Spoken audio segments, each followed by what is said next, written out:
माझ्या BA प्रथम वर्षातील राज्यशास्त्र विभागातील सर्व विद्यार्थ्यांचं आपल्या या तासिकेमध्ये स्वागत आहे। विद्यार्थी मित्रांनो, आपण मागील तासामध्ये राज्य म्हणजे काय, राज्याचा उदय, राज्याचा विकास हे प्रकरण पाहत होतो। आपण राज्याच्या व्याख्या पाहिल्या आहेत, त्यानंतर राज्याचे आवश्यक घटक हे पाहत आहोत।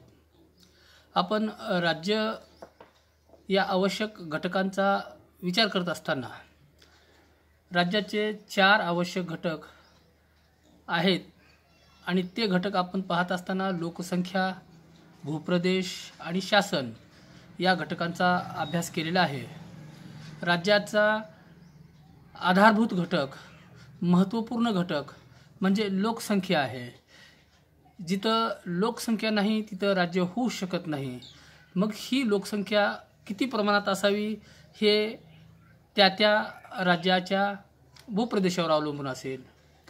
भूप्रदेश कसा आहे हे राज्याला किती लाभदायक आहे, त्या राज्याचा विकास किती प्रमाणामध्ये होऊ शकतो हेही आपण पाहिलेलं आहे।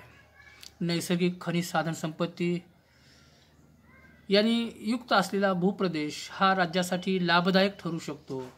तर आपण त्यानंतर शासन हा घटक पाहिलेला आहे। शासन लोकशाही स्वरूपाचं आहे। ते शासन जनतेला किती प्रमाणामध्ये स्वातंत्र्य देतं, अधिकार देतं, त्यांचे हक्क देतं। व्यक्तीचा सर्वांगीण विकास होण्यासाठी शासन कोणत्या प्रकारचं आवश्यक आहे? शासन तर आवश्यक आहे, परंतु ते कोणतं शासन व्यक्तीच्या सर्वांगीण विकासाचा विचार करतं? मग लोकशाही आहे, फॅशिझम आहे, हुकुमशाही आहे, साम्यवादी आहे, राजेशाही आहे, अशा कोणत्या का दर्जाचा असेना, परंतु शासन आवश्यक आहे। मग आपण शासनाचा या घटकाचा विचार करत असताना जे शासन जनतेच्या कल्याणाचं आहे, जनतेला मुबलक प्रमाणामध्ये स्वातंत्र्य देतं, अशा शासनाचा जनतेला जास्त फायदा होतो। मग आता आपला राहिला तिसरा घटक, या चौथा घटक, या चौथ्या घटकाबद्दल माहिती घेत असताना सार्वभौमत्व हा घटक येतो। लोकसंख्या, भूप्रदेश, शासन आणि सार्वभौमत्व। आज आपल्या तासिकेमध्ये सार्वभौमत्व याबद्दल माहिती घेणार आहोत। सार्वभौमत्व हा राज्याचा अंगभूत गुण आहे। मानवी विकासासाठी ज्या इतर संघटना अस्तित्वात आलेल्या असतात त्यापासून राज्यसंस्था सार्वभौमत्वामुळे अलग अस्तित्व दाखविणे शक्य होते। आज आपल्या राज्यामध्ये अनेक संस्था आहेत, जसे धर्मसंस्था आहे, विवाह संस्था आहे, कुटुंब संस्था आहे। या संस्थाबरोबरच राज्यसंस्था ही सगळ्यापेक्षा वेगळी संस्था आहे, कारण या राज्यसंस्थेला सार्वभौमत्व हे घटक प्राप्त झालेला आहे। सार्वभौमत्व हा इतर कुठल्याही संस्थेला लाभलेला नाही, म्हणून सार्वभौमत्व असल्यामुळं किंवा राज्य या संकल्पना सार्वभौमत्व हा घटक आवश्यक किंवा लाभलेला असल्यामुळं राज्यसंस्था ही इतर संस्थांपेक्षा वेगळी असल्याचं दिसून येतं। सार्वभौमत्व राज्यातील सर्व घटकावर शासनाला नियंत्रण प्रस्थापित करून एक संघ व्यवस्था टिकवून ठेवता येते। कशामुळं? सार्वभौमत्वामुळं राज्यसंस्थेला इतर संस्थांवर नियंत्रण ठेवता येतं। जर राज्यसंस्थेकडं सार्वभौमत्व हा घटक नसता तर कदाचित इतर संस्थांसारखी राज्यसंस्था असती, परंतु राज्यसंस्थेला सार्वभौमत्व हा घटक लाभल्यामुळं राज्यसंस्था ही इतर संस्थांवर आपलं वर्चस्व ठेवत असते किंवा नियंत्रण ठेवत असते। सार्वभौमत्वाचा अर्थ आहे सर्वश्रेष्ठ सत्ता। आता सार्वभौमत्व म्हणजे काय याबद्दल तुम्ही कदाचित तुमच्या मनामध्ये शंका निर्माण होईल, प्रश्न निर्माण होईल। तेव्हा सार्वभौमत्व म्हणजे सर्वश्रेष्ठ सत्ता, याला सार्वभौमत्व म्हणतात। अंतर्गत आणि बाह्य अशा दोन्हीही नियंत्रणापासून ती मुक्त असते। आता अंतर्गत म्हणजे देशातल्या देशात ज्या बाबी असतात। अंतर्गत सार्वभौमत्व म्हणजे देशातल्या देशात इतर कुठल्याही शाखेचं सार्वभौमत्वावर बंधन नसतं। आणि बाह्यदृष्ट्या म्हणजे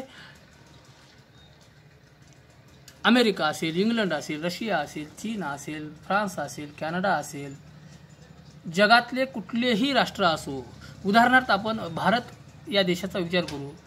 भारत हा अंतर्गत आणि बाह्यदृष्ट्या सार्वभौम आहे. आपण आपल्या उद्देश पत्रिकेमध्ये पाहिलेला आहे, तो भाग तुम्हाला पुढील वर्षी आहे.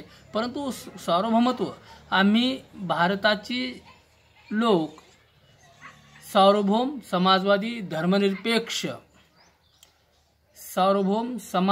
धर्मनिरपेक्ष गणराज्याची स्थापना करत आहोत. सार्वभौमत्व म्हणजे आज आपल्या देशाला बाह्य शक्ती, जगातली इतर कुठलीही राष्ट्र असू द्या, देश असू द्या, ते आपल्या देशावर नियंत्रण किंवा सत्ता गाजवू शकत नाही. आणि अंतर्गत सुद्धा भारतात सुद्धा सार्वभौमत्व म्हणजे सर्वश्रेष्ठ सत्ता असते. त्या आधारावर अंतर्गत व बाह्य सार्वभौमत्व असे दोन प्रकार पडतात.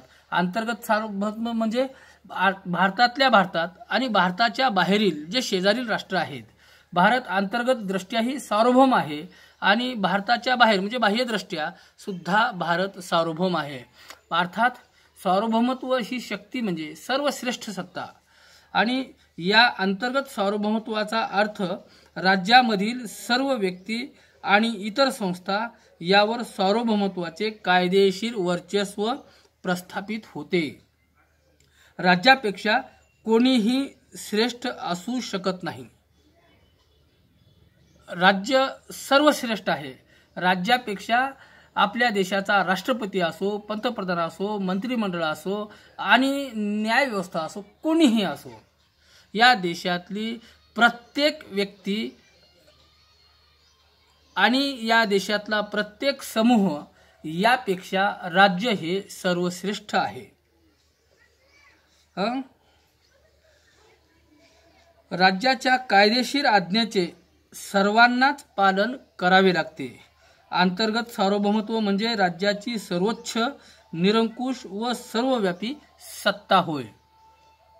तर ही सत्ता निरपवाद, अविभाज्य, अद्वितीय व चिरंतन असते. सार्वभौमत्व अद्वितीय हे सार्वभौमत्व कुणालाही बहाल करता येत नाही. सर्वोच्च शक्ती इतराला जर बहाल केली तर आपण गुलाम होतो किंवा इतराच्या हातचे आपण बाहुले बनतो. म्हणून सार्वभौमत्व हे अद्वितीय आणि चिरंतन सतत असते. जोपर्यंत सार्वभौमत्व राज्यात विद्यमान असते तोपर्यंतच राज्य अस्तित्वात असते, राज्य टिकून असते किंवा टिकून राहते. सार्वभौमत्व नष्ट झाल्यास राज्याची सत्ता नष्ट होते. पाकिस्तानची पूर्व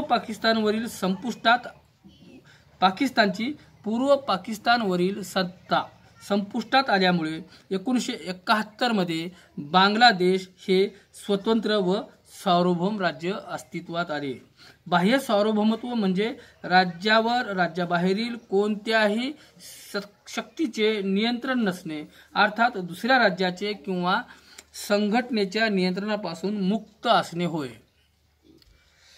कोणतेही राज्य दुसऱ्या स्वतंत्र राज्याला आज्ञा देऊ शकत नाही. जसे की भारत हे एक राज्य आहे. भारत अंतर्गत व बाह्यदृष्ट्या सार्वभौमत्व आहे. भारताला अमेरिका आज्ञा देऊ शकत नाही, भारताला रशिया आज्ञा देऊ शकत नाही किंवा चीन आज्ञा देऊ शकत नाही. जगातलं कुठलंही राष्ट्र भारताला आज्ञा देऊ शकत नाही किंवा त्यांच्या अंतर्गत कार्यात हस्तक्षेप करू शकत नाही. आता भारतातल्या आतल्या आत किंवा अंतर्गत जी कार्य होतात तेव्हा इतर राज्य आज्ञा देऊ शकत नाही आणि हस्तक्षेप सुद्धा करू शकत नाही. राज्यावर आंतरराष्ट्रीय नियमाची जी बंधने व्यवहारात दिसतात ती राज्याने संमती देऊन स्वतः मान्य केलेली व ती नैतिक बंधने असतात.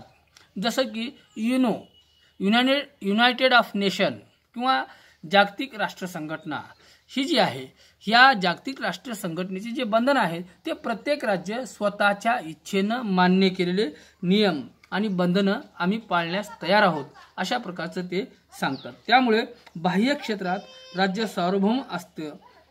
भारत 15 ऑगस्ट 1947 पर्यंत इंग्रजी साम्राज्याचा तो एक भाग होता. भारतात लोकसंख्या, भूप्रदेश, शासन संस्था असूनही ते राज्य नव्हतं, कारण भारताकडं 1947च्या पूर्वी सार्वभौमत्व नव्हतं. म्हणून 1947 पर्यंत भारत ही ब्रिटिशांची राजवट होता. या ठिकाणी आज एवढ्या तासिकेमध्ये आपला ही माहिती समर्पक वाटते. धन्यवाद.